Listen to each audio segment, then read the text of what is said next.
Hi, my name is Nala Evans, and today I'm going to be talking to you about why college students should want college textbooks to be free to them. If you think about it, the price of college itself has gone up drastically in the past few decades. A quote from usatoday.com states that between 2002 and 2013 alone, the cost of a college textbook has increased 82%. Now, that was in 2013. I can only imagine how much it's increased between 2002 and now, going into 2016.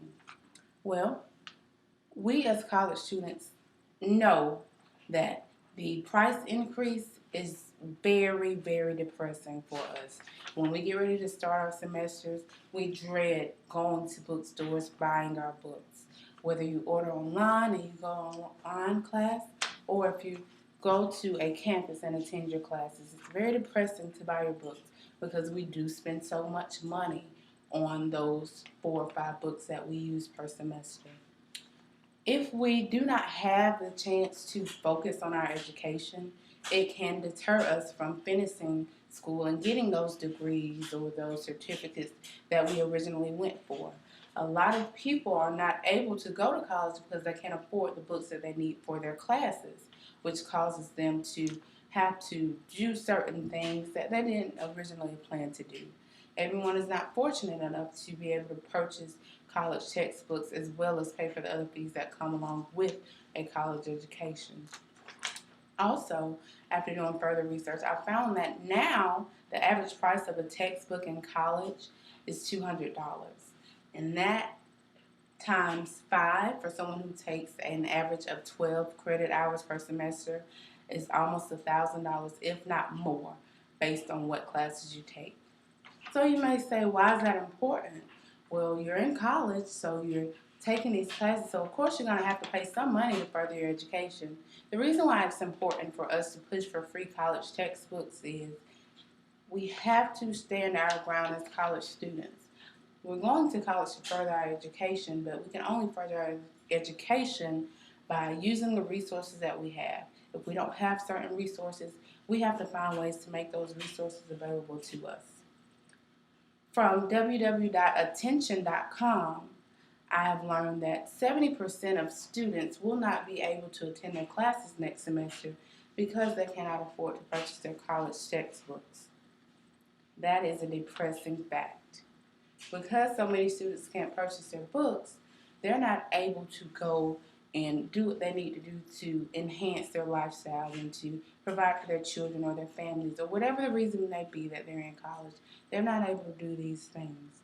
Eventually, if we as college students take a stand and demand that the price of college textbooks be lowered, or we refuse to pay the outrageous pricing of textbooks, this will hurt the businesses of universities and colleges across the board. Also, it's important for us to push for free college textbooks because there are only 5 major publishers publishing college textbooks across this nation. That means that those 5 publishers are seeing a lot of money from college students alone. The National Association of College Stores states that 77 cents of every dollar spent on a college textbook goes to the publisher of that particular book. If you take the time to multiply 77 cents out of every dollar that you spend, that adds up to be a lot of money that we don't see, nor does our school see, but the 5 publishers that publish for these 50 states as well as our U.S. territory. That is outrageous, and we should not have to deal with that. If there were more publishers, maybe the pricing would be lower, but unfortunately there's only 5 major publishers, and that is from National Association of College Stores.com. Also, imagine what we would be able to do with the money that we did not have to spend on college textbooks. If they want us to enhance our education, we could spend that money on studying abroad, or we could spend that money on the new scientific calculator that we need for our math class next semester, or we could spend that money on enhancing the parking lot or the printing technology or the cafeteria food at our colleges and universities that we go to. All of this money can be used for better purposes other than books. that we may or may not use for 3 to 4 months. Also, we have to stand our ground and ask for free textbooks because it makes our professors accountable for what they teach. Many professors don't just assign textbooks, they also assign mandatory help guides or mandatory biographies of a particular person that they want to discuss in the class. And it's not fair to the student because the student may or may not have the funds to do this. However, there are some people who have come up with ways for us to kind of deter the ill feeling that many people are getting from buying books. By standing our ground, we'll change the view of college students. They'll know that they have a voice and that we can voice our opinion. But in the meantime, there are ways that you can rent your textbook and it will be significantly lower in cost than buying your textbook.